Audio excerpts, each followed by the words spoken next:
जय श्री राधे कृष्ण मित्रों, आपका स्वागत है हमारे चैनल अनिरुद्ध वाणी में, जहां पर आप अनिरुद्ध जी के श्रीमुख से कथा का श्रवण करने वाले हैं। तो चलिए कथा शुरू करते हैं। सच्चाई तो ये है कि कोई भी बंदर नदी को छलांग लगा के पार नहीं कर सकता। सच्चाई तो ये है। लेकिन हनुमान जी ने नदी नहीं छलांग मारकर समुद्र को पार कर लिया। ये हनुमान जी का बल नहीं था, ये प्रभु की कृपा थी। यदि भगवान की कृपा हो तो हम नदी क्या समुद्र को पार कर लें छलांग मारकर। बस कृपा रघुनाथ जी की हो।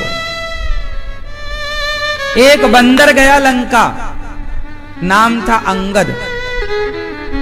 पांव जमा दिया, ए रावण मेरा पांव हिला देगा तो सीता, मैं हार जाऊंगा, सीता मैया यहीं रहेंगी, फिर मैं हार गया, राम हार जाएंगे, चल पांव रखो। अब बताओ बंदर का पांव कितना पतला होता है।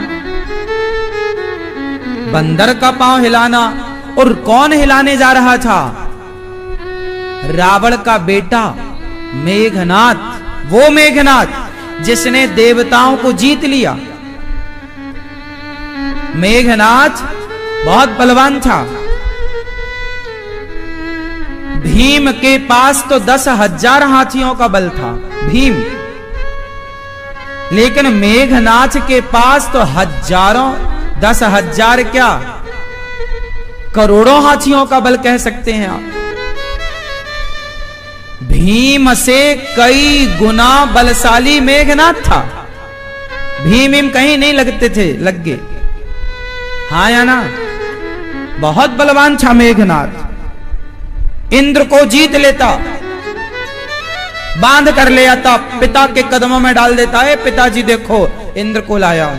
इंद्र थर थर कांपते थे। मेघनाथ चला, उसका नाम ही था इंद्रजीत। क्या नाम था? क्यों नाम पड़ा? क्योंकि इंद्र को चला इंद्रजित अतुलित जोधा, बंधु निधन सन उपजा क्रोधा। ऐसा मेघनाथ, इतना बलशाली मेघनाथ। उस मेघनाथ को, उसके भाई को हनुमान जी ने पछाड़ दिया। वो मेघनाथ चला, उस बंदर का पांव ना हिला पाया। मेघनाथ जो इंद्र को जीतने वाला, अंगद का पांव हिला नहीं पाया। अब बताओ ये शक्ति अंगद की थी या प्रभु की थी? बोलो। हाँ, अनिरुद्धाचार्य यहां बैठकर कथा सुना रहा है, कुछ कह रहा है। ये शक्ति मेरी नहीं, भगवान की दी गई शक्ति है। हमें लगता है हम कर रहे हैं, पर हम भूल जाते हैं कि हम कर नहीं रहे, ईश्वर हमसे करा रहे हैं। अंगद ने पांव जमाया, कोई हिलाया नहीं। वो शक्ति अंगद जी की नहीं है, वो भगवान की दी। आपको कोई उपलब्धि मिल जाए, कामयाबी हासिल हो जाए, तो घमंड ना करना कि मैं कामयाब हो गया जी, मैं सफल हो गया। वो सफलता ईश्वर ने आपको, आपके ऊपर कृपा करके, करुणा करके आपको अधिकारी मानकर दी है। आपकी तरह मेहनत करने वाले ना जाने कितने हैं, पर सफलताएं सबको कहां मिल रही हैं, कामयाबी सबको कहां मिल रही है। आदमी दिन भर काम करता है और 2 वक्त की रोटी भी नहीं जुटा पा रहा है। आप कम काम करके भी बढ़िया खा पी रहे हैं, तो आपको नहीं लगता कि आप पर कृपा है? आप वृंदावन धाम में बैठे हैं और आप वृंदावन धाम में बैठकर कथा सुन रहे हैं।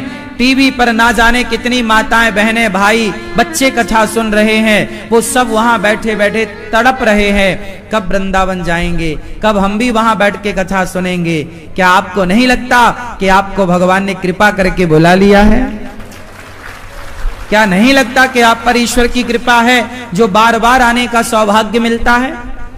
आपके घर की परिस्थितियां इतनी अच्छी बना रखी है ईश्वर ने कि आप बार बार वृंदावन आ सकते हैं, वरना लोग सारी जिंदगी में एक बार भी नहीं आ पाते। क्या ये कृपा नहीं है? आप दौलत कमा लेने का नाम कृपा समझते हैं कि पैसा हो जाए बस उसी को आप कृपा मानते हैं। तो पैसा तो वैश्याओं के पास भी बहुत हो जाता है। पैसा हो जाना कृपा नहीं है साहब, पैसा होके मन भगवान में लग जाना कृपा है। पैसा होकर नम्रता आ जाना कृपा है। धन होके धर्म करना, उस धन से धन को धर्म से जोड़ देना कृपा है, वरना धनवान। अनिरुद्ध आचार्य जी ने कथा में आगे बढ़ते हुए बताया कि राम के भाई लक्ष्मण जी और भरत जी ने किस आज्ञा का पालन किया। लोग अपने धन को गलत कामों में ज्यादा खर्च करते हैं। अधिकांश पैसे कहां उड़ रहे हैं? गलत कामों में। आप पर कृपा है कि आप अपने जीवन में एक एक रुपए का सदुपयोग करते हैं, कृपा है ये। तो भगवान का नाम कैसे जपेंगे? क्या रखोगे? क्या रखोगे? कितना विश्वास? आपको कितना विश्वास है? आप बताओ, सबको कितना विश्वास भगवान पर? चलो बताओ, आप में से कितने लोग ऐसे हैं जिनको चिंता है, टेंशन है? जिनको है वो अपना हाथ उठाओ। आज आपकी चिंता दूर ना कर दें तो आप कहना, हमें बस कंफर्म करा दो किस किस की चिंता है जीवन में। है तो हाथ खड़ा कर लो। टेंशन किस किस को है?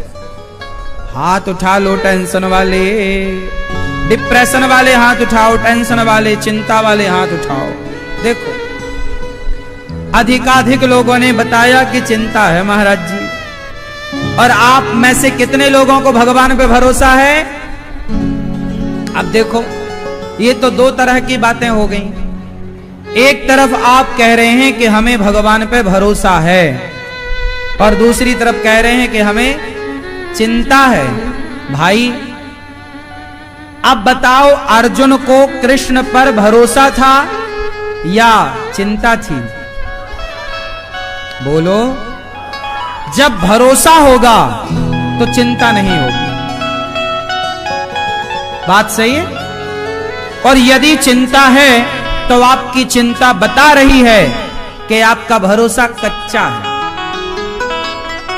आपका भरोसा, मैया, आपका भरोसा कच्चा है। यदि भरोसा पक जाएगा तो चिंता क्यों होगी? क्या अर्जुन को चिंता थी? पांव पसार के सोते थे। भीष्म पितामह ने प्रतिज्ञा कर ली, कल के युद्ध में मैं पांडवों को मार दूंगा। ये प्रतिज्ञा की पितामह ने।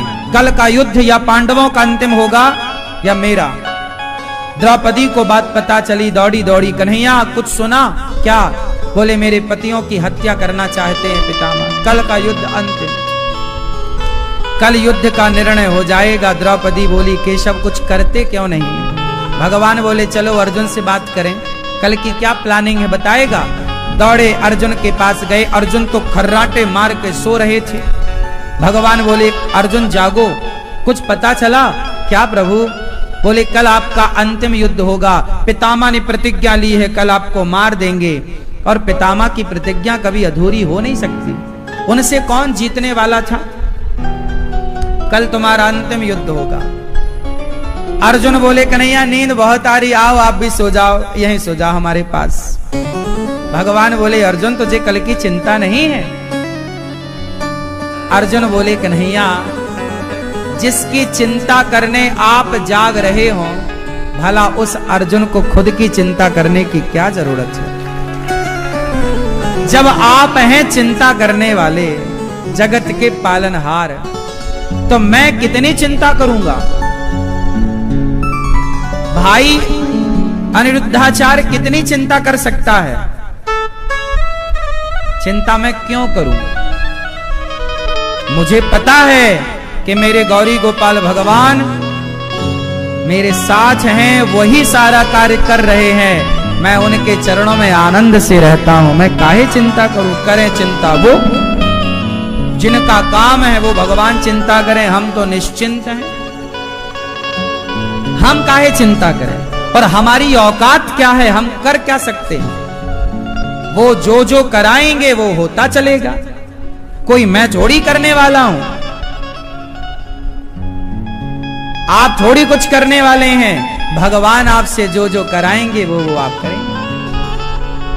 इसलिए अब सौंप दिया इस जीवन का सब भार तुम्हारे हाथों में है, जीत तुम्हारे हाथों में और हार तुम्हारे हाथों में। हे प्रभु, अब तो मैंने अपने आप को सौंप दिया है। हाँ, चाहो तो रख लो, चाहो डुबा दो, फूलों में रख चाहे कांटे चुभा दो, गाड़ी है तेरे हवाले, तू जाने तेरा काम जाने।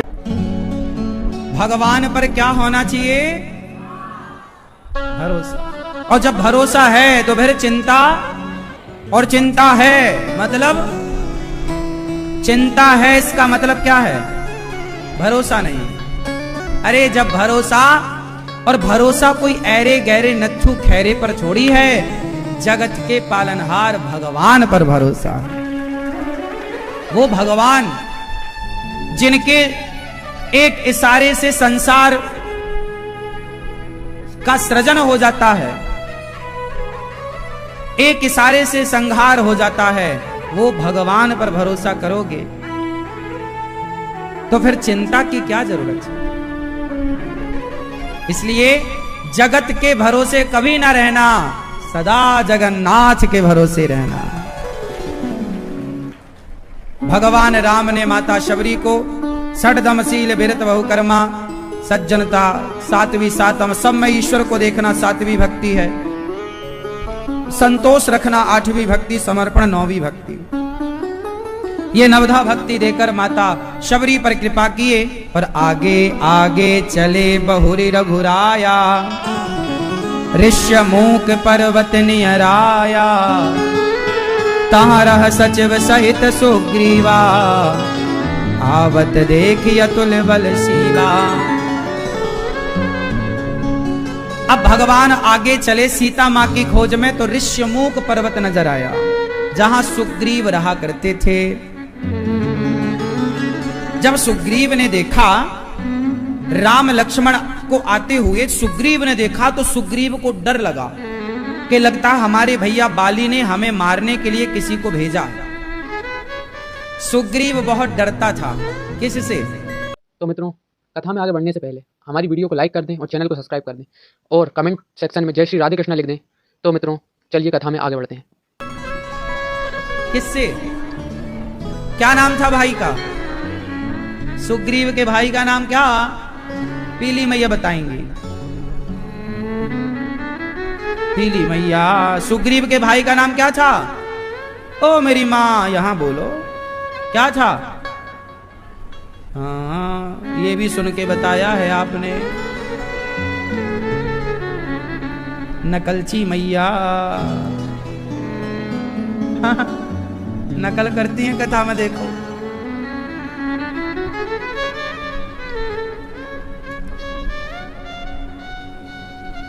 सुग्रीव के भाई बाली सुग्रीव के प्राणों के प्यासे थे। उनके डर से ऋष्यमूक पर्वत में रहते थे। तो क्या बाली ऋष्यमूक पर्वत पर नहीं आ सकता था सुग्रीव को मारने? बोलो, आ सकता था? नहीं आ सकता था। एक बार बाली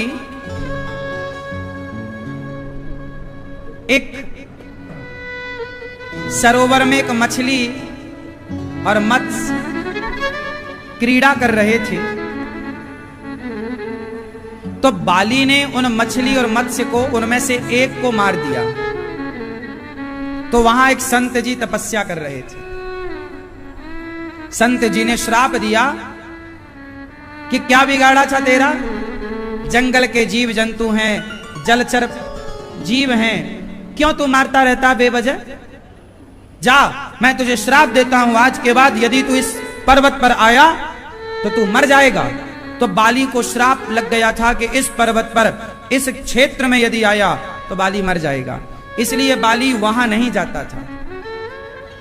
इसलिए बाली से बचने के लिए सुग्रीव ने ऋष्यमुख पर्वत को चुना। ऋष्यमुख पर्वत नियर आया, वहां एक छोटा सा एक हिस्सा रहा होगा जो श्रापित था बाली के लिए। पर सुग्रीव ने देखा कि कोई सुंदर दो पुरुष आ रहे हैं। सुग्रीव डरा, हनुमान जी से बोला, हनुमान जी जरा जाओ पता लगाओ कि ये दो कौन है। हनुमान जी चले। हनुमान जी विप्र रूप धरी कपितः गयाऊं, माथ नाय पूछत वस भयाऊं। ब्राह्मण का रूप बनाया हनुमान जी ने, और ब्राह्मण पंडित जी बनकर गए राम के पास। और हनुमान जी ने राम लक्ष्मण को देखा।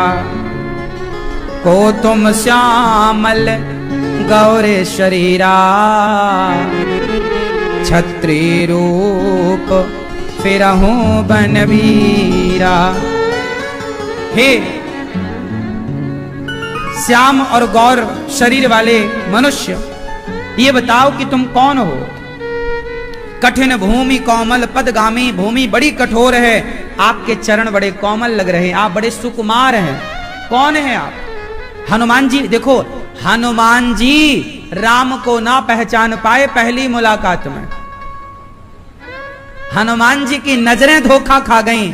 जो हनुमान जी राम को ना पहचान पाए तो भला हम और आप राम को कितना जान पाएंगे। हनुमान जी ना पहचान पाए, पूछ रहे हैं कौन है आप। ये नंगे पांव कहां चले जा रहे हैं। मृदुल मनोहर सुंदर गाता, कितने सुंदर आप लग रहे हैं। ऐसा तो नहीं कि आप कोई देवता हैं। हनुमान जी कह रहे राम आप कौन हैं, आप कोई देवता हैं, कोई ऋषि हैं, क्षत्रिय हैं, और जंगल में ऐसे नंगे पांव कहां भागे जा रहे हैं, कौन है आप। तब राम जी ने परिचय दिया। अच्छा ये बताओ, कोई आपसे पूछता है कि आप कौन हैं, तो आप कैसे उत्तर देते हैं।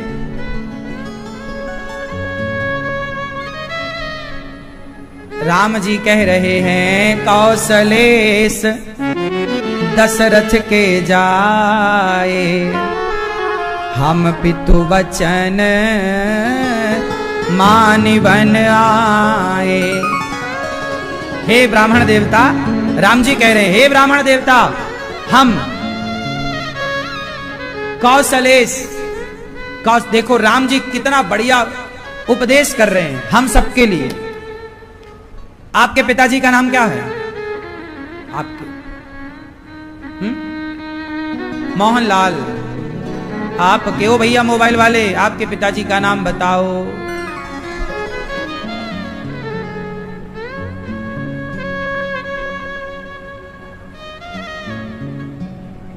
आपके पिताजी का नाम, आंटी। आपके पिताजी का नाम, बैठे बैठे गंगा प्रसाद। आप सब लोग गलत बोलते हैं। जब भी कोई आपसे पूछे कि आपके पिता का नाम क्या है, तो सिर्फ पिता का नाम ना बताइए। राम जी से पूछा जाता है कि आपके पिता का नाम क्या है, तो राम जी कभी अकेले पिता का नाम नहीं बोलते। राम जी बोलते हैं कौशलेश, मैं कौशल्या नंदन दशरथ पुत्र राम हूं। जब भी पिता का नाम पूछा जाए तो मां के सहित पिता का नाम बोलना चाहिए। पहले माता फिर पिता। ये रिवाज जो चल रहा है ये गलत है। सही रिवाज ये है कौशल्या नंदन दशरथ पुत्र राम। ऐसा राम जी पता बता रहे हैं भैया।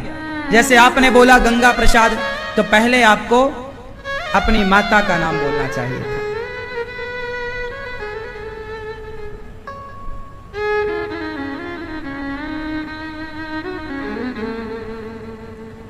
श्रीमती छाया तिवारी, श्री राम नरेश तिवारी पुत्र अनिरुद्धाचार्य।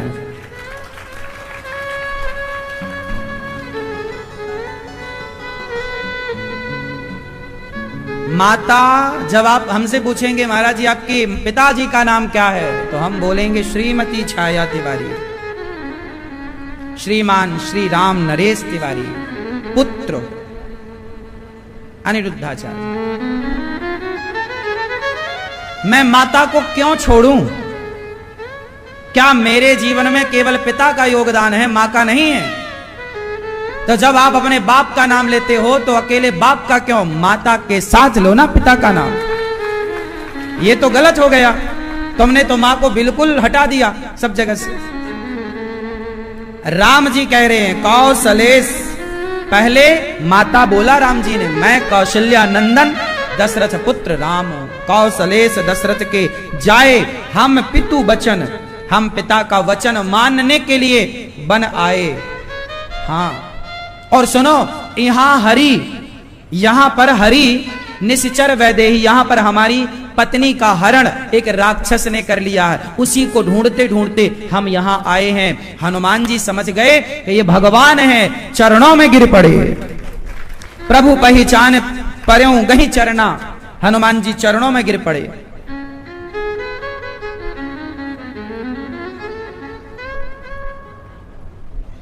हैं? चरणों में गिर पड़े। चरणों में जब गिरे, तो मित्रों, गुरुजी ने यहाँ पर कितनी अच्छी बात कही है कि बड़े बूढ़ों की आज्ञा माननी चाहिए और उनके हिसाब से चलना चाहिए। तो प्रभु पहचान पर्यों गही चरना, हनुमान जी गिरे पड़े हैं। राम, मैं प्रभु क्षमा करो, मैं आपको पहचान ना पाया। राम जी ने उठाया नहीं हनुमान जी को, नहीं उठाएंगे। हनुमान जी अपने से उठ गए, खड़े हो गए, बड़ी भूल हो गई। तब हनुमान जी पंडित जी बनकर आए थे ना, अब बंदर बन गए, जो अपना वास्तविक स्वरूप था। और जब बंदर अपने वास्तविक स्वरूप में गए तो राम जी ने उठाकर हनुमान जी को हृदय से लगाया। क्या मतलब था इस छोटे से वाक्य का अर्थ, आप बताओ, क्या मैसेज था इस छोटे से वाक्य का? कि जब बंदर, हनुमान जी ब्राह्मण बनकर गिरे तो ना उठाया, और बंदर बन के गिरे तो राम जी ने उठा लिया। क्या मैसेज है भैया? पीले भैया, बैठे बैठे आप बताओ। काली शर्ट नहीं बताओगे, गुस्सा हो क्या? नहीं, आप हाँ, वो इसलिए कि राम जी कहते हैं कि आप हो कुछ और दिख रहे हो, आप हैं कुछ और बने हैं। तो राम जी बोले हम आपको स्वीकार ना करेंगे, आप जैसे हैं वैसे ही मेरी शरण में आएंगे तो मैं आपको स्वीकार करूंगा, आप जैसे हैं। इसलिए भगवान के पास जाओ तो जैसे हो वैसे जाओ। दिखावा जगत के आगे हो सकता है, भगवान के आगे क्या दिखावा होगा? लेकिन आज के लोग भगवान के आगे भी दिखावा करते हैं, हाँ या ना? आजकल लोग मंदिर जाते हैं तो लेट कर दंडवत प्रणाम नहीं करते पुरुष लोग, ऐसी खड़े खड़े। उन्हें लगता है हमारा कपड़ा गंदा ना हो जाए, यहां तो सबके पांव की धूल पड़ी है, गंदगी है। अरे भगवान के सामने गए हो और दंडवत भी नहीं करी तुमने, इस बात का डर रहा कि कपड़े ना गंदे हो जाए। तो मतलब कपड़े ज्यादा कीमती हैं क्या? भगवान भी तुम्हें दूर से ही प्रणाम करते जय हो। भगवान के पास दिखावा ना हो, भगवान के पास प्रेम लेकर जाइए। क्या लेकर जाएं? प्रेम। राम ही केवल प्रेम प्यारा, प्रेम। जैसे हो। मैं कामी हूं, हे नाथ मैं कामी हूं, मुझे स्वीकार करने में कोई आपत्ति नहीं। हे प्रभु मैं क्रोधी हूं, मैं लोभी हूं, मैं अभिमानी हूं, मैं हूं। हे नाथ, हे श्याम सुंदर, मुझ में 1 करोड़ नहीं, हजारों करोड़ अवगुण हैं। 1-2 होए तो मैं गिनाऊं। और आप लोग क्या कहते हैं? हम बहुत अच्छे हैं। आप लोग क्या बोलते हैं? हम बहुत अच्छे हैं। नहीं, आप बोल सकते हैं क्योंकि आप हैं, पर अनिरुद्धाचार्य कभी नहीं कहता कि मैं बहुत अच्छा हूं। हे प्रभु, बहुत अच्छा नहीं हूं, मैं तो जन्म जन्म का पापी, अधम, नीच, दुष्ट, मूर्ख हूं। वो तो आपने कृपा करके ये मानव का शरीर देके और मानव शरीर देकर मानव जाति की सेवा में आपने लगा रखा है, वरना मेरी क्या औकात थी। मैं तो 84 लाख योनियों में भटकने वाला एक तुच्छ सा प्राणी था। आपने 84 लाख योनियों से उठाकर मुझे मानव शरीर दिया। आप मुझे कुत्ता बनाते, बिल्ली बनाते, गधा बनाते तो मैं किससे शिकायत करता, पर आपने मुझे एक बार मानव का शरीर देकर बड़ी कृपा की। फिरत सदा माया कर प्रेरा, काल कर्म स्वभाव गुण घेरा, कबहु की नर करुणा कर देही, देता ईस बिनु हेतु सनेही, बड़े भाग्य मानुष तन पावा, सुर दुर्लभ सदग्रंथ निगावा। बड़े भाग्य से मेरे गोविंद ने, मेरे प्रभु ने, मेरे राम ने मानव का शरीर दिया है। इस शरीर से अब क्या करना है? इस शरीर से एक काम बढ़िया हो सकता है। जरा आप लोग मुझे बताने की कृपा करो कि आपको भगवान ने मानव का शरीर काहे को दिया है? उत्तर दो। ये मानव शरीर काहे दिया है? पैसा कमाने, बच्चे पैदा करने। आजकल का आदमी इस शरीर से 3 काम कर रहा है। खूब बढ़िया खा रहा है दिन भर, और खूब बढ़िया सो रहा है, और खूब बढ़िया बच्चे पैदा कर रहे हैं, है ना? आजकल के लोग खा रहे हैं, सो रहे हैं और बच्चे पैदा कर रहे हैं। उन्हें लगता है यही जीवन है, खाओ पियो मौज करो। उन्हें यह पता नहीं कि यह मानव का शरीर खाने के लिए नहीं, खाने तो कुत्ता भी खाता है भाई, कुत्ता भी खाता है। खाओ पियो, खाने, सोने और बच्चे पैदा करने, बच्चे ही पैदा करने मिला होता शरीर, तो सुअर तो तुमसे ज्यादा बच्चे पैदा करते हैं पूरी जिंदगी में। तुम तो 1, 2, 4, 5 ही कर पाते हो, वो तो एक बार में 12। तो तुमसे अच्छे तो वो अधिक मात्रा में बच्चे पैदा कर लेते हैं। ये मानव का शरीर बच्चे पाने नहीं, पेट भरने नहीं, नींद लेने नहीं, ये मानव का शरीर उस अनमोल, उस ईश्वर को पाने के लिए हुआ है। ये शरीर चला जाएगा तो ये मौका गवा दोगे आप लोग। कुत्ते के शरीर से, बिल्ली के शरीर से ईश्वर को ना पाओगे। यदि ईश्वर को पाया जा सकता है तो ये मानव के शरीर से पाया जा सकता है। धन्य है मीराबाई जिन्होंने इस शरीर से उस ईश्वर को पाया, वरना फिर आप कब पाओगे बताओ? हर योनि, सुनो, हर जन्म में आपको पत्नी का सुख मिलेगा। पत्नी मतलब भोगों का। हर जन्म में आप कुत्ता बनो, बिल्ली बनो, चिड़िया बनो, आपको भोगों का सुख हर बार मिलेगा। आपको खाने का सुख हर योनि में मिलेगा। लेकिन केवल मनुष्य का शरीर ऐसा है जिससे केवल आप ईश्वर को पाने का प्रयास कर सकते हैं। ईश्वर को पाने का, समाज की सेवा करने का प्रयास और किसी शरीर से हो सकता है तो मुझे बताओ। क्या कुत्ता, बिल्ली, पशु पक्षी के पास इतनी अक्ल है कि वो परोपकार की भावना रखें और वो भगवान की आराधना करें? ये मानव शरीर आज मिला है, कल मिलेगा, गारंटी नहीं है। इसलिए संसार में रहना बुरा नहीं है। पत्नी के संग रहो, बच्चे पैदा करो, लेकिन उन बच्चों को प्रभु का भक्त बनाओ, समाज सेवी बनाओ। यूं पैदा करके छोड़ दोगे तो ऐसे तो कुत्ते बिल्ली खूब डोल रहे हैं। मानव शरीर पाए हो तो जिसको पाने आए हो वो पाओ, वरना तो सब चल ही रहा है ना? भगवान की कृपा। राम जी कहते हैं यहां हरि निश्चर वैदेही, हम सीता को खोज रहे हैं। राम जी के चरणों में हनुमान जी गिरे, कंधे पर बिठाया हनुमान जी ने, राम जी को ले गए। एक में मंद मोह बस कुटिल हृदय अज्ञान, पुनि प्रभु मोहि बिसार्यो दीन बंधु भगवान। जदपि नाथ बहु अवगुण मोरे, सेवक प्रभु परे जन भोरे। हे प्रभु, हनुमान जी कह रहे हैं मैं मंद बुद्धि हूं, मुझे आपने स्वीकार कर लिया। सो अनन्य जाके असी मति न टरे हनुमंत, मैं सेवक सचराचर रूप स्वामी भगवन। हे प्रभु, वहां पर सुग्रीव रहते हैं, आप चलो। हनुमान जी ले गए और सुग्रीव से मित्रता कराई। तेहि सन नाच मैत्री कीजे, दीन जानते ही अभय करीजे। अब हनुमान जी मित्रता करा रहे हैं राम जी की सुग्रीव से।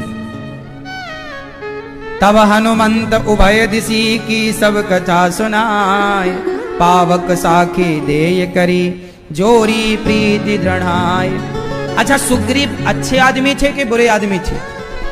बोलो, सुग्रीव अच्छे थे कि बुरे? उत्तर दो। मैया क्या बोलती तू? कैसे थे सुग्रीव? अरे बहुत अच्छे नहीं थे, अच्छी क्वालिटी के नहीं थे सुग्रीव। ये राम जी से दोस्ती कर रहे हैं, लेकिन इनकी दोस्ती के पीछे एक स्वार्थ था। क्या? बोले आपकी भी पत्नी को चुरा लिया रावण ने, और हमारी पत्नी भी चुरा ली बाली ने, हमारे भैया ने। तो सुग्रीव बोला आप हमारी पत्नी हमें दिलवाओ, फिर हम आपकी पत्नी की खोज करवा के आप तक पहुंचवाएंगे। लक्ष्मण जी बोले ये दंड का पात्र, सौदा कर रहा है राम जी से, कोई बिजनेस है क्या कि तुम हमारा काम करा हम तुम्हारा कराएंगे? सुग्रीव ना इस तरह के आदमी थे। वो तो सुग्रीव पर हनुमान जी की कृपा हो गई, वरना ये किसी लायक नहीं थे। अच्छा, सुग्रीव पर हनुमान जी की कृपा क्यों हो गई? इसकी भी एक कथा है। हनुमान जी के गुरु हैं सूर्य भगवान। हनुमान जी के गुरु कौन? सूर्य भगवान। और हनुमान जी ने जब अपना पूरा पाठ पढ़ लिया, पढ़ाई पढ़ ली, तो हनुमान जी ने कहा गुरु जी बताओ क्या गुरु दक्षिणा दें? तब सूर्य भगवान ने कहा कि धरती पर मेरा एक पुत्र है, जाओ सदा उसकी तुम रक्षा करना, यही तुम्हारी गुरु दक्षिणा है। तो अपने गुरु के वचन को मानकर हनुमान जी सुग्रीव की सेवा में लगे हुए थे। और हनुमान जी जैसे संतों के अधीन जो होता है, सुग्रीव में एक अच्छाई थी कि वो हनुमान जी जैसे संतों के अधीन था। और जो व्यक्ति अपने आप को किसी संत के अधीन कर लेता है तो निश्चित वो भगवान को प्राप्त कर लेता है।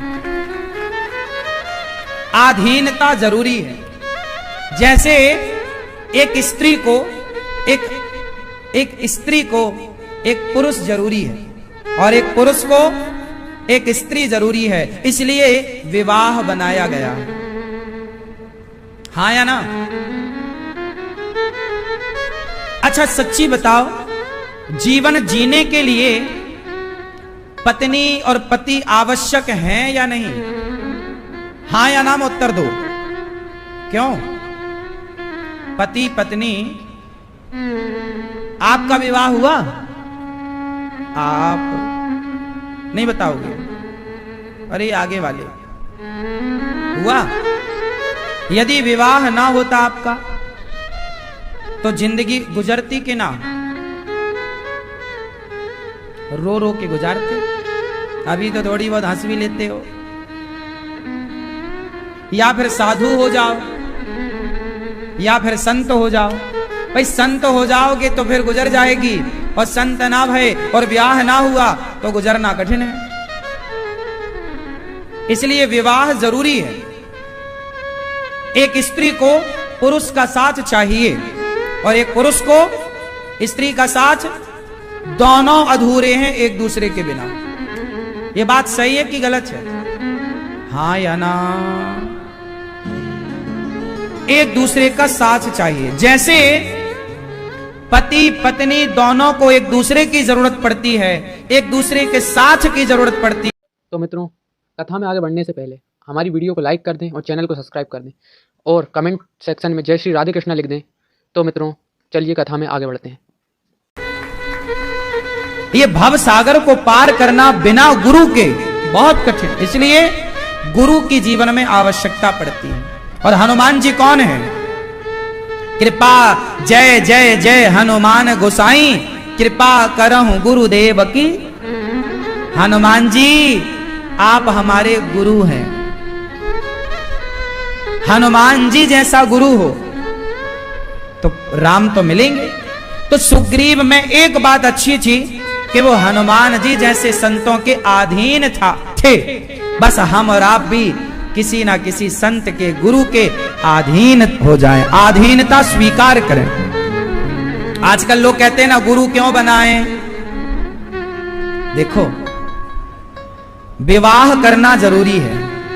यदि आपको समाज में रहना है, या फिर संत बन जाओ, दूसरा ऑप्शन भी है, साधु बन जाओ। आप साधु नहीं बने और समाज में आप रह रहे हैं तो गृहस्थ आदमी पर भरोसा जल्दी होता है, पर जिसकी पत्नी ना हो उस आदमी पर थोड़ा विश्वास करना कठिन होता है। और ऐसे आदमी पर भरोसा जल्दी करना भी नहीं चाहिए। हम तो गौरी गोपाल आश्रम में जितने कार्यकर्ता हैं सबको यही जल्दी सलाह देते हैं, भाई जाओ पहले जल्दी शादी वादी करके आओ, फिर तुम्हें यहां काम देंगे। हम गृहस्थों को काम, गृहस्थों के पास रहना, गृहस्थों के पास काम, उनको काम देना, उनसे काम लेना, वो हम ज्यादा अच्छा समझते हैं। क्यों मैया? शादी के बाद व्यक्ति पवित्र हो जाता है, विवाह के बाद पवित्रता आती है। यह बात सही है कि गलत है? शादी के पहले आप 25 साल 30 साल की आपकी उम्र है, लड़की या लड़के की, 30 साल तक विवाह नहीं हुआ, उसके विचारों में बहुत गंदगी होगी। 25 से 30 साल की आयु में यदि किसी का विवाह नहीं हुआ तो चाहे वो लड़की हो या लड़का हो, उसके विवाह में गंदगी होगी। उसके विचार बास मारते, गंधाते। लेकिन वही लड़की और वही लड़का जब गृहस्थी के बंधन में बंध जाते हैं तो उनके विचारों की पवित्रता, शुद्धि शुरू हो जाती है। सारे विचार, हर गलत विचार लगभग समाप्त होने की स्थिति होती है। क्योंकि अभी मन 17 जगह भटक रहा था, जिसे देखा उसी की तरफ मन चला जाता था। अब 17 जगह से हटके एक जगह लग गया, एक पति में, एक पत्नी में। इसलिए हमारे ऋषि मुनियों ने ये विवाह की परंपरा ठीक समझी है। क्यों मैं, यह बात सही है? इसलिए समय से छोरा छोरियों का ब्याह कर देना चाहिए। पुराने लोग बड़े होशियार थे, समझदार थे, जो टाइम से ब्याह करते थे। और साइकिल पे विदा होती थी तो सारी जिंदगी गृहस्थी चलती थी। आज बड़ी बड़ी गाड़ियों पे विदाई होती है, मर्सिडीज गाड़ियों पर, और वो मर्सिडीज की विदाइयां 1 साल नहीं टिक रही हैं, साल भर के अंदर तलाक हो जा रहा। बड़ी बड़ी गाड़ियों की विदाई, बड़े बड़े रस्म, बड़े बड़े ढकोसले आज केवल दिखाने के हैं साहब। प्रेम तो पहले वो साइकिल बैलगाड़ी में विदा होती थी लड़की, पहले कहां विदा होती थी? और बैलगाड़ी में विदा होने वाली लड़की सारी जिंदगी रिश्ता निभा लेती थी। मैया शुरू से सो रही है ये चश्मा वाली मैया, बिल्कुल जैसे ही आके बैठी हैं और नींद चालू। बा गिर ना जाना, नीचे ही बैठ के सो लो, वहां से गिरोगी तो चोट ना लग जाए। बार बार झोंके ले रही भैया। कोई नशा वसा तो नहीं कर रखा मेरी माँ?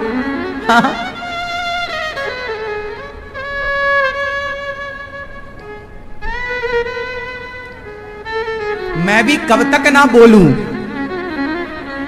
एक बार ना बोलूं, दो बार ना बोलूं, 1 घंटे तक ना बोलूं, सो ही रही है मैया। मेरे भी धैर्य की परीक्षा ले ली मेरी माँ। मैं भी बोला चलो थकी बिरानी है, सोड़ा थोड़ा, मैं भी एक आध नींद तो ले लेने देता हूं। जब ज्यादा ही आदमी घर्राटे दे पर गए, अब थोड़ा कथा भी सुन लो। आए हो, किराया भाड़ा लगा है, थोड़ा तो वसूलो। मेरी माँ, भैया बुरा तो नहीं मान रही हो मेरी माँ? अब तो कुल मिला करके विवाह अच्छी चीज है कि बुरी चीज है? तो विवाह के बाद अब आप ये कह सकते हैं कि महाराज जी कुछ लड़के लड़कियां तो विवाह के बाद भी बिगड़ते हैं। हाँ, ये केस है, पर ये केस कम है ये केस, इनकी मात्रा कम है। अधिकाधिक समाज में ये देखने को मिलता है कि शादी के बाद लड़का लड़की मैच्योर होने लग जाते, जिम्मेदार होने लग जाते हैं। और यदि माँ बाप की सही परवरिश मिली है लड़की और लड़के को, तो विवाह के बाद बहुत अच्छे हो जाएंगे। परवरिश कमजोर है, संस्कार बढ़िया नहीं है, तो बिगड़ने की संभावनाएं बनी रहती। हाँ या ना? हनुमान जी ने माता सीता की खोज कराने का सुग्रीव के द्वारा वचन दिलवाया। हनुमान जी ने, अब दोस्ती हो गई। जो न मित्र दुख होहि दुखारी, ते नहीं विलोकत पातक भारी। अच्छा बताओ, मित्र किसे कहते हैं? मैया मित्र किसे कहते हैं? बताओ मैया। राम राम, ठीक है? बैठ, सब आनंद है? बैठ जाओ जल्दी मेरी माँ। अच्छा बताओ, मित्र किसे कहते हैं? जो पति की सेवा करे। मित्र किसे कहते हैं? मित्र उसे कहते हैं जो अपने मित्र के दुख में दुखी हो जाए और मित्र के सुख में सुखी हो जाए, वो मित्र है। जो हर समय अपने मित्र का साथ दे। आप लोग क्या कहते हैं महाराज जी? हम शराब नहीं पीते, पर कभी कभी दोस्ती यारी में पी लेते हैं। आप पी लेते हो कभी कभी दोस्ती में? सही बताओ, आज तक शराब नहीं पिए? पहले पिए हो? पहले मतलब जन्म के पहले? ऐसे बता रहे हो जैसे जन्म के पहले पिए हो। 3 साल? हाँ तो ऐसा बोलो 3 साल पहले। अब ऐसा बता दिया तो ऐसा तो लगा पूरा जन्म के पहले। क्यों, ये सारा क्या है? ऐसा 3 साल पहले, ये ठीक। तो किसने पिलाई शराब आपको? दोस्तों ने। आई ना बात? आप कहते हैं कि हमारा दोस्त, महाराज जी हम शराब नहीं पीते, दोस्ती यारी में पीते हैं। जो आपको शराब पिलाएं वो आपके दोस्त नहीं हो सकते। वो कौन है? आपके दुश्मन हैं? जुआ? जमाई कितने हैं?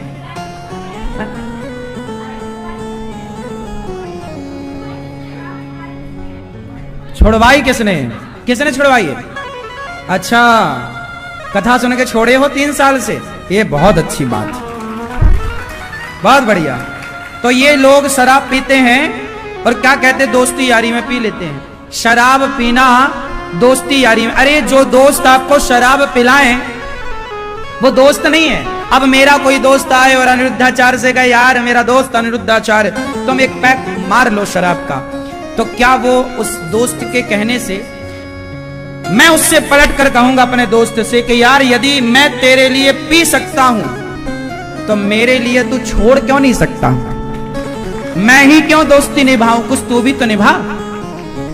तेरे कहने से मैं शराबी क्यों बनूं, मेरे कहने से तू अच्छा क्यों नहीं बन रहा? दोस्ती तो दोनों तरफ से होनी चाहिए ना फिर। लेकिन आज 99% केस ऐसे हैं, आप कहते हैं हम पीते नहीं है, दोस्ती यारी में पी, तो दोस्त ऐसे नालायकों को दोस्त बनाते काहे हो? ये थर्ड क्वालिटी खड़िया पलटन को दोस्त बनाते हो जो तुम्हें शराब पिला रहे हैं, गांजा पिला रहे हैं। इन मूर्खों को दोस्त क्या बनाना, इनसे दूरी बनाओ, दोस्त नहीं। एक खड़िया पलटन है। दोस्त मित्र कैसा हो? सुग्रीव ने राम को मित्र बनाया और अर्जुन ने भगवान श्री कृष्ण को मित्र बनाया। वाह, ये मित्रता है। सुदामा ने कृष्ण को मित्र बनाया। सुदामा, आज तक सुदामा ने भी किसी अरे गहरे नट्ठू खैरे को मित्र बनाया होता तो आज कौन जानता सुदामा को? सुदामा ने कृष्ण को मित्र बनाया, सारी दुनिया जानती है सुदामा जी को। जो न मित्र दुख होहि दुखारी, तिनहि बिलोकत पातक भारी। इसलिए सुदामा, आप भी मित्र भगवान को बनाओ। तब हनुमंत उभय दिशि की सब कथा सुनाए, पावक साखी देय करी जोरी प्रीति दृढ़ाए। अब बैठे राम जी ने पूछा, सुग्रीव ने कहा प्रभु कुछ दिन पहले यहां से एक स्त्री गई, राम राम हाँ राम पुकारी, हम ही देख दीन है पटडारी। यहां से रावण जब सीता मां को ले गया तो उन्होंने कुछ वस्त्राभूषण हमें देख करके फेंके, हम लोग यहां बैठे थे। मांगा राम, सुग्रीव कह रहे हैं हम मंत्रियों के साथ यहां बैठे थे एक बार खुले में कि आकाश से कोई विमान गया, उन्होंने गिराया। तो लक्ष्मण जी ने बोला कि जब सीता मैया पुकार रही थी तब तुम गए नहीं? सुग्रीव ऐसे आदमी देखो, ये कह रहे हैं हम बैठे देख तो रहे थे पर हम गए नहीं। अब क्यों नहीं गए पूछो, क्यों नहीं गए? क्यों नहीं गए? सीता मां का रुदन, सीता मां को आकाश मार्ग से जाते सबने देखा था, सीता मां का करुण क्रंदन सबने सुना था, पर बचाने का प्रयास केवल जटायु जी ने किया था। हाँ मेरी मां, आपका दुख सबको ही देखते हैं, पर उसमें उस दुख में सहयोगी कोई एक होता है, हजारों में लाखों में। राम जी ने सीता मां के दिए गए वस्त्र आभूषण देखे, राम जी ने हृदय से लगाकर रोना शुरू किया। राम जी रो रहे हैं, मेरी सीता, ये राम सीता मैया के पांव के पायल है, ये गले का हार है, ये बाजूबंद है, ये कुछ आभूषण है। राम जी ने लक्ष्मण जी से कहा, लक्ष्मण जरा तुम पहचानो ये सीता मां के आभूषण हैं? लक्ष्मण जी बोले प्रभु मैं नहीं पहचान सकता। हार दिखाया गले का, क्या ये सीता? राम लक्ष्मण जी बोले गले का हार ना दिखाओ, बाजूबंद दिखाया, ये बाजूबंद सीता का है क्या? लक्ष्मण ना प्रभु मुझे नहीं पता। पता नहीं है? हाँ वो पांव का कुछ हो प्रभु तो बताओ। क्यों बाजूबंद नहीं पता आपको कैसा है सीता का? लक्ष्मण जी ने कहा प्रभु मैंने आज तक सीता मैया के केवल चरणों का ही दर्शन किया है, चरणों से ऊपर कभी नजरें उठाकर माता सीता को देखा ही नहीं। ये भारत का देवर है। ये भारत का कौन है? कौन है? देवर। देवर और भाभी, आज समाज में देवर भाभी मजाक करते हैं, ऐसा प्रचलन है, लेकिन मर्यादा ये नहीं है। मर्यादा ये है कि भाभी माता होती है। आप भतीजों से कुछ हंसी मजाक कर सकते हैं, ठीक है, पर भाभी तो माता है। हंसी मजाक भी करना है तो उस मर्यादा से कि वो माता वाली मर्यादा बनी रहे, है ना? देवर कौन होता है? पुत्र होता है। देवर पुत्र की तरह होता है। पहले तो बहुत सारे विवाह ऐसे होते थे कि भाभी आ गई फिर सास को बच्चा हुआ, मतलब भाभियों ने कई देवरों को अपना दूध पिलाया है। आप पुराना 25, 50, 100 साल पुराना भारत खोज के देखो तो ऐसा मिल जाएगा आपको। मतलब भाभी ने ही देवर को अपना दूध पिलाया है, ऐसा भी मिल जाएगा आपको। माता की तरह पालती हैं, खिलाना पिलाना है देवर, और देवर की तेल मालिश कर रही हैं, देवर को दूध पिला रही हैं, देवर के कपड़े बदल रही हैं। तो भाभी सदा से माता की भूमिका में रही है ना, इसलिए भाभी माता ही हैं, भैया पिता के तुल्य होते हैं, भाभी माता के तुल्य होती हैं। इसलिए लक्ष्मण जी इस बात को सिद्ध कर रहे हैं कि मैंने सीता माँ। तो मित्रों, कथा में आगे बढ़ने से पहले हमारी वीडियो को लाइक कर दें और चैनल को सब्सक्राइब कर दें और कमेंट सेक्शन में जय श्री राधे कृष्णा लिख दें। तो मित्रों चलिए कथा में आगे बढ़ते हैं। को आंखें उठाकर नहीं देखें, ये मर्यादा है। पराई स्त्री को आप क्यों देखेंगे, जरूरत ही नहीं पड़ती। जब चरणों को देखने से काम हो जाए तो हम तुम्हारी सूरत क्यों देखें। किसी भी स्त्री को जी भर के कौन देख सकता है, बोलो कौन? केवल उसका पति। इसलिए स्त्रियों को जी भर के कुछ लोग ना टकटकी लगा के देखते हैं, घूरते हैं, ताकते रहते तुझको सांझ सवेरे।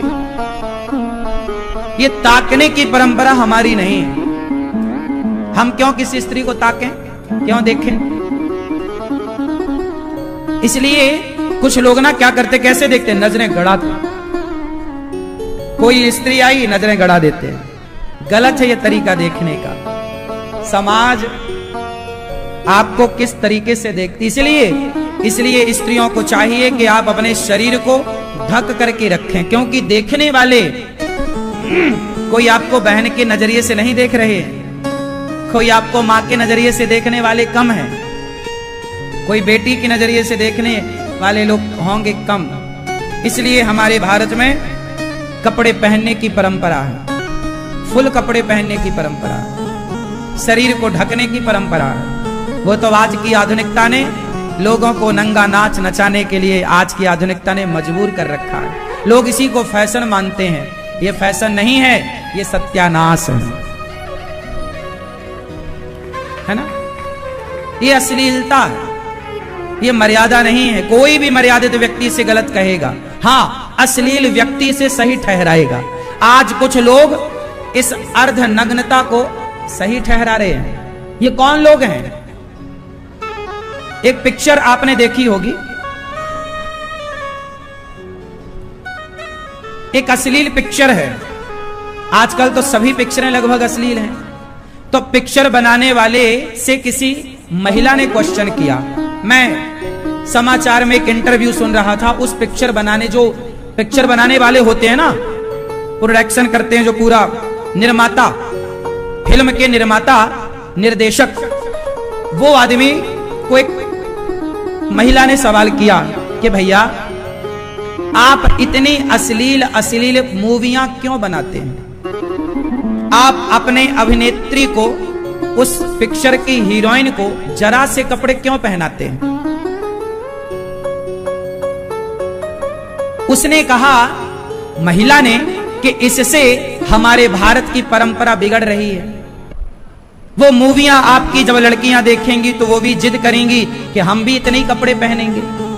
भारत के संस्कार आपकी पिक्चरों को देखकर बिगड़ रहे हैं। तब उस फिल्म के निर्माता ने कहा कि हमें संस्कार से मतलब नहीं है, हमारी पिक्चर तो खूब पैसा कमा के देती है, हमारा तो काम होता है। और उसने कहा कि यदि हमारी पिक्चरों से आपको दिक्कत है तो आप देखो ही मत।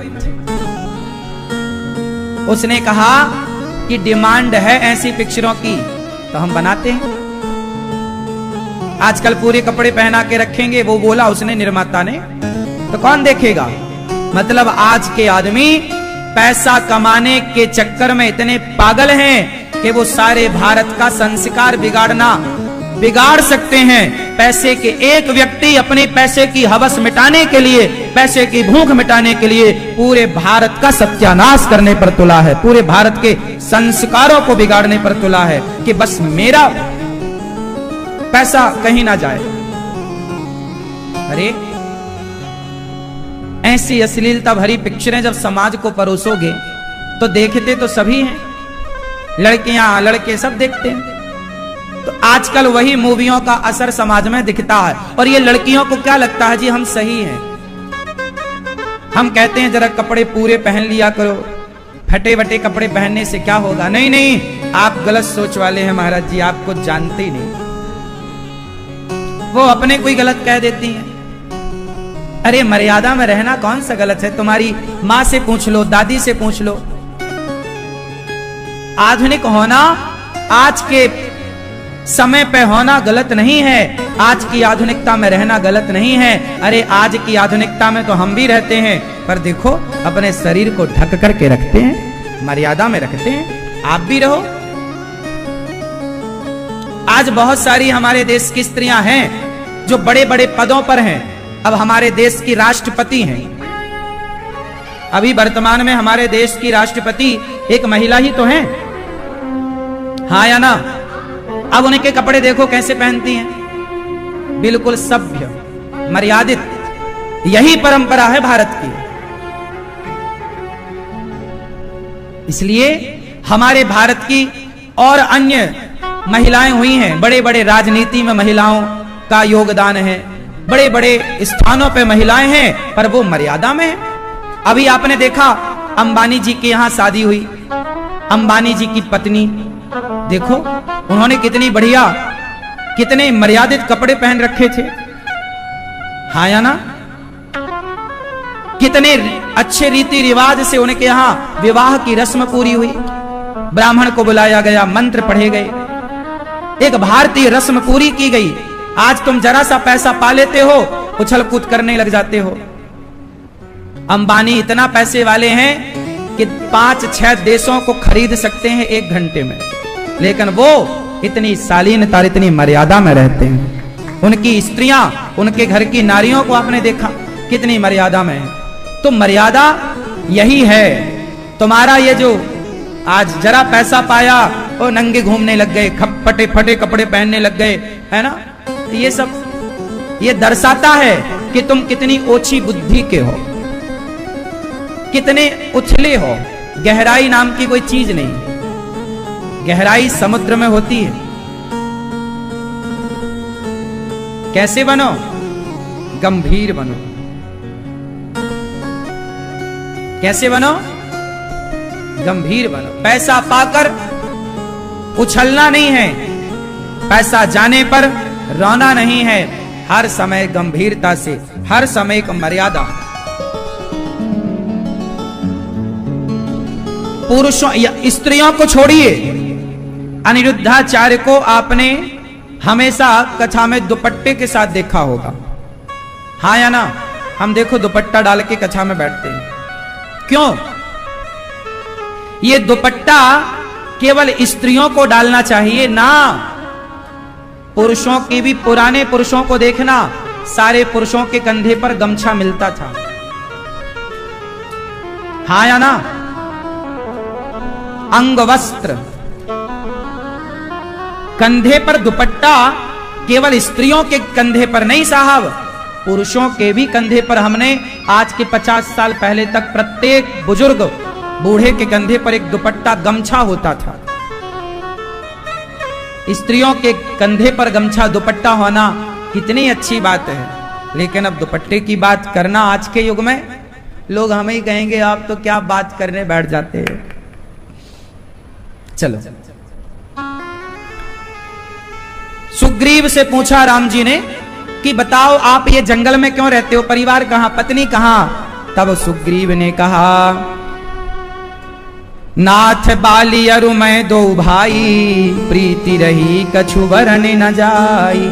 सुनो प्रभु, मैं सुग्रीव का भाई, बाली का भाई, हम दोनों में बहुत प्रेम था, अब नहीं है, था। क्यों? एक बार क्या हुआ, एक राक्षस आया और उस राक्षस ने हमारी किष्किंधा पर आक्रमण किया। ए बाली आजा युद्ध कर। तो बाली भैया गए, तो बाली भैया के पीछे पीछे मैं सुग्रीव मैं भी गया। सुग्रीव ने कहा कि बाली भैया ने कहा कि मैं इस राक्षस को मारूंगा, तुम यहीं द्वार पे मेरा 15 दिन तक इंतजार करना। मैं वहां खड़ा रहा 1 महीने तक। भाई ने बोला था, बोलो।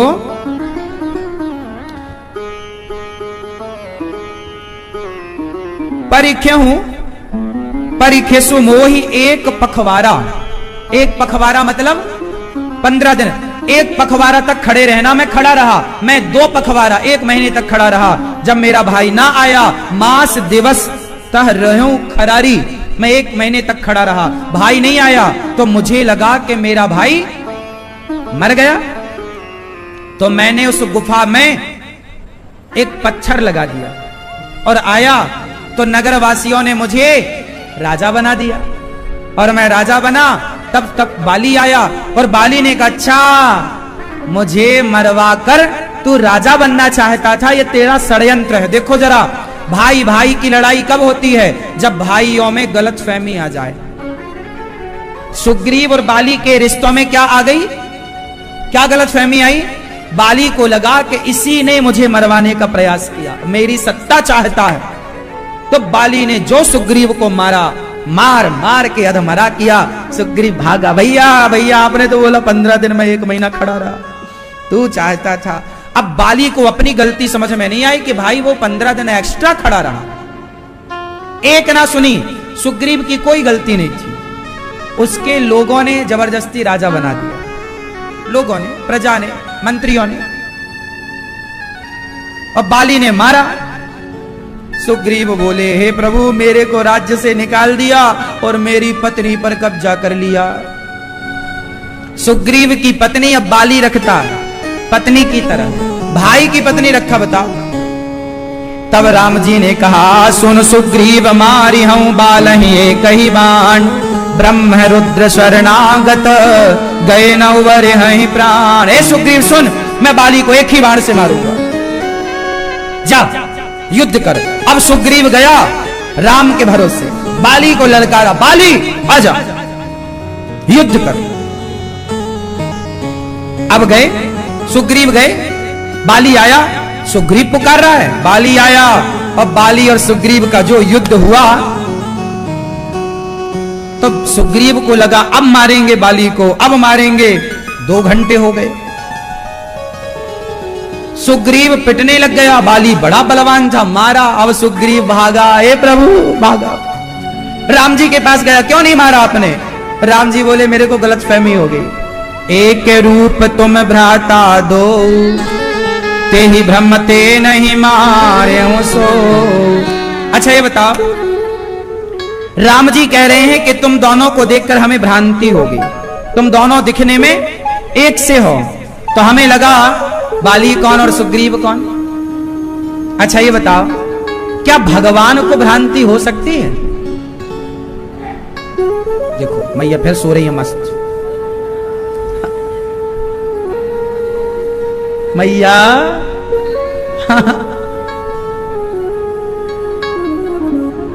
चल। अब क्या हुआ, सुग्रीव ने और बाली को देखकर राम जी को क्या लगा? एक। अच्छा ये बताओ, क्या राम जी को भ्रांति हो सकती थी? राम सर्वज्ञ हैं, क्या राम को नहीं पता कि बाली कौन है और सुग्रीव कौन? पता था, फिर राम ने क्यों नहीं मारा पहली बार में? राम जी ने एक मौका दिया। राम जी ने पहली बार भाई भाई को लड़ते देखा, दोनों भाई भाई। राम जी ने कहा, एक मौका देता हूं, शायद दोनों एक दूसरे के गले लग जाए तो मारने की जरूरत ना पड़ेगी। भाई भाई, राम को अपने भैया भरत की याद आ गई कि एक भाई मेरा है जो मेरे लिए रोता रोता अयोध्या से आया, और एक भाई ये है जो भाई की जान लेने पर तुला है। तो राम जी को लगा नहीं मारेंगे, एक मौका दिया बाली को। अब सुग्रीव आया, प्रभु हमें पता था आप नहीं मार पाओगे। अच्छा, एक बाण में ताड़ के पेड़ों को भेदना था, राम जी ने वो भी भेद करके दिखाया था सुग्रीव को। अब राम जी ने माला दी, सुंदर सी माला, और जब सुंदर सी माला सुग्रीव ने पहनी तो उस माला को पहनकर अब युद्ध करने गए। अब राम जी ने बाली की ओर जो निशाना लगाया, बाली को राम जी ने सुग्रीव से युद्ध कर रहा है, कभी सुग्रीव मारे, कभी बाली सुग्रीव को मारे, कभी वो उसकी छाती पर चढ़े, कभी वो उसकी छाती पर चढ़े। भगवान ने बाण मारा और बाली के जाके हृदय में, छाती में बाण लगा, धड़ाम से बाली गिर गया। जब बाली गिरा तो राम जी पहुंचे। अब यहां पर बहुत प्रचलित एक प्रश्न खड़ा होता है कि राम जी ने बाली को छिपके क्यों मारा। भाई ये बताओ कि दो लोग लड़ रहे थे और आपने दूर खड़े होकर बाली को मारा, क्या यह धर्म था? बोलो, क्या यह धर्म था? धर्म था नहीं। तो फिर राम जी ने छिपके क्यों मारा? सामने से चुनौती देते ना, ये बाली युद्ध कर। जैसे सामने से राम जी ने रावण को मारा, रावण को मारा तो कोई नहीं कहता कि राम जी ने रावण को क्यों मारा, पर बाली को क्यों मारा यह सवाल खड़ा होता है कि छिपके क्यों मारा। भाई जैसे रावण को सामने से मारा था, बाली को भी सामने से मारते। बताओ राम जी ने बाली को छिपके क्यों मारा? आप बताओ, पानी पी के, P low P low P low, बताओ क्यों मारा? पीछे वाले भैया, मैया बताओ, राम जी ने बाली को छिपके क्यों मारा? मैया जा रही हो मेरी माँ, ओ प्यारी माँ, जा रही हो तो जाते जाते ये तो बता जा, बाली को छिपके राम ने क्यों मारा? बैर नहीं था। अरे तो बैर नहीं था तो मारना ही नहीं था ना।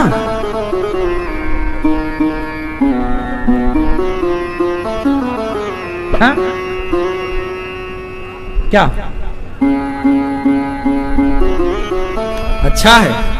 अच्छा सुनो, राम जी ने छिपकर किस लिए मारा?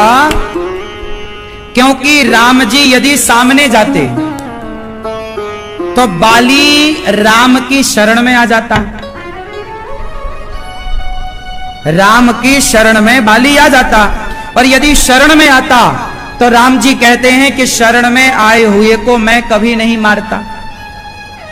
और यदि राम जी की शरण में बाली आता और राम जी उसे ना मारते तो सुग्रीव क्या सोचता? अच्छा, राम जी बाली से मिल गए।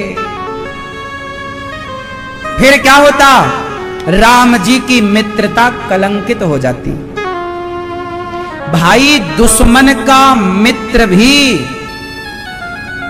दुश्मन होता है, दुश्मन का मित्र भी दुश्मन होता है कि नहीं?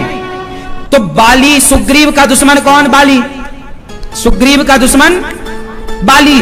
और यदि बाली के सामने खड़े होते तो राम का तो बाली से कोई बैर था ही नहीं। फिर बाली क्या करता? राम जी की शरण में आता, और जब शरण में आता तो फिर राम जी नहीं मार सकते थे, क्योंकि शरण में आए को यदि राम जी मारते तो लोग क्या कहते? वाह, फिर आपकी शरण में कौन आएगा? आता है तो मार देते हो। इसलिए राम जी सामने नहीं गए। यदि सोचिए कि बाली शरण में आ जाता, राम जी ना मारते, तो फिर सुग्रीव क्या सोचता? जरा बताओ। सुग्रीव तो यही सोचता ना कि राम ने मेरे साथ, जोर से, राम ने मेरे साथ धोखा किया, मतलब राम पर धोखा करने का आरोप लग जाता। अभी आरोप लगा है कि छिपके क्यों मारा, फिर आरोप लगता कि राम जी ने सुग्रीव को धोखा दे दिया और बाली ज्यादा पावरफुल था इसलिए हाथ मिला लिया।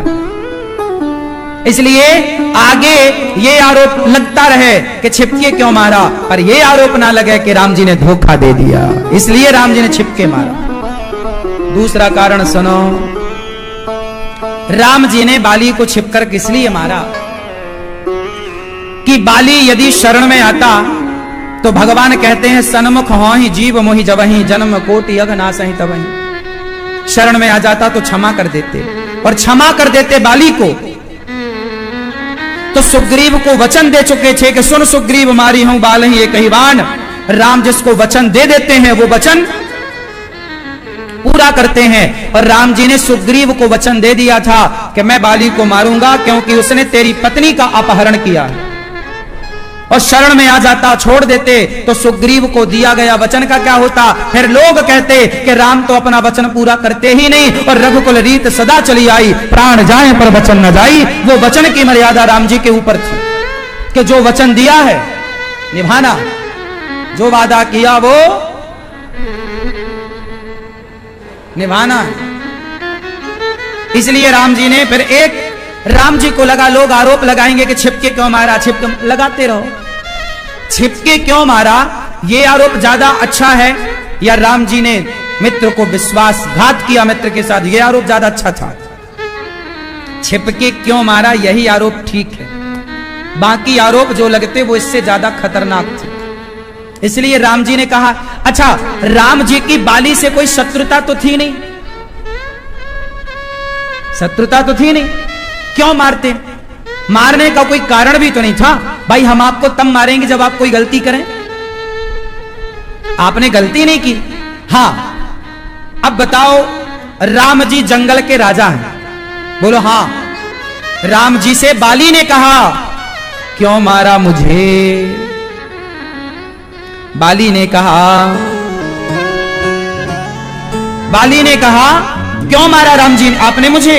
तो राम जी ने कहा सुन, मैं राजा हूं जंगल का, पिता दीन मोहि कानन राजू, मैं जंगल का राजा। मेरे भाई को राम जी बोले, मेरे भाई को पिता ने अयोध्या का राजा बनाया और मुझे सारे जंगल का, और इस जंगल में तू भी है, और तूने अपने भाई की पत्नी के साथ गलत किया तो राजा को अधिकार है गलत व्यक्ति को दंड दे सकता है, इसलिए मैंने तुझे मारा। धर्म हेतु अवतर्यों गुसाई, मारे हूं मोही व्याधि की नहीं। आप धर्म के लिए अवतार लिए हो और मुझे छिपके मारते हो, बाली ने आरोप लगाया। सुन, बाली बोला राम जी मैं बैरी सुग्रीव प्यारा, कारण कवर नाच मोही मारा। क्यों मारा? बाली ने कहा मुझे क्यों मारा? राम जी बोले सुन, अनुज बधू भगनी सुत नारी, सुन सठ कन्या सम एचारी, इन्हीं को दृष्टि बिलोक जोई, ताही बधे कछु पाप ना होई। सुन, जो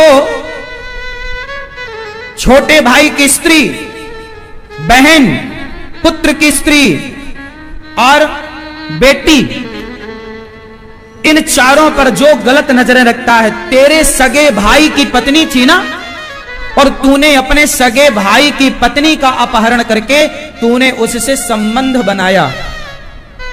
इसलिए तुम जैसे लोगों को जो अपने बहन बेटियों को, अपने घर की बहू बहन बेटियों को जो गलत नजर से देखता है, ऐसे लोगों को मार देना ही धर्म है।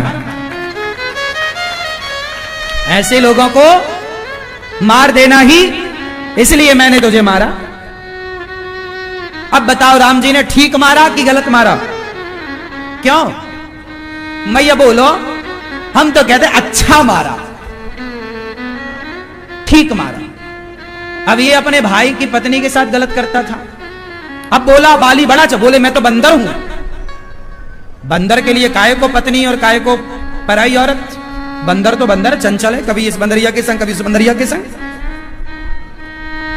राम जी बोले तू कोई सामान्य फुदकता हुआ बंदर नहीं है। सामान्य बंदर तो जंगल में बहुत लटक रहे हैं पेड़ पर तू देवताओं का अंश है। तू देवराज इंद्र का पुत्र है। तू देवराज इंद्र का पुत्र है। तू देवताओं के अंश से पैदा हुआ। तू सामान्य बंदर नहीं है। सामान्य बंदर होता मैं माफ कर देता, पर तू यदि बंदर होता तो बंदर कहीं का राजा थोड़ी होता है। पर बाली तो राजा था। तो बंदर सामान्य बंदर तो कहीं का राजा नहीं होता, पर बाली तो राजा था। और तू राजा होकर के तू अपनी भाई की पत्नी पे कुदृष्टि डालता है, इसलिए तुझे मारना धर्म है। मूढ़, ए मूढ़, तो ही अतिशय अभिमाना, नारी सिखावन करसी न काना। तेरी पत्नी ने कमरे में बोला था ना कि राम भगवान है। अब बाली चक्कर में पड़ा कि मेरी पत्नी तारा। अच्छा, जब बाली आया ना सुग्रीव से लड़ने, तो कमरे में तारा ने समझाया था, सुनो ये बाली, ये सुग्रीव अब सामान्य नहीं रहा, राम की कृपा है, राम का हाथ है। तो बाली ने बोला था, हे तारा कोई बात नहीं, जो कदाचि मोहि मारी हूं तो पुनि होहु सनाथ। कह बाली सुन भीरु प्रिय समदर्शी रघुनाथ। बाली चक्कर में पड़ा कि मेरे कमरे की बात राम को कैसे पता।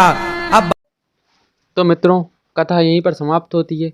तो वीडियो को लाइक कर दें और चैनल को सब्सक्राइब कर दें और कमेंट में जय श्री राधे कृष्ण लिख दें। तो मित्रों, मिलते हैं अगली वीडियो में।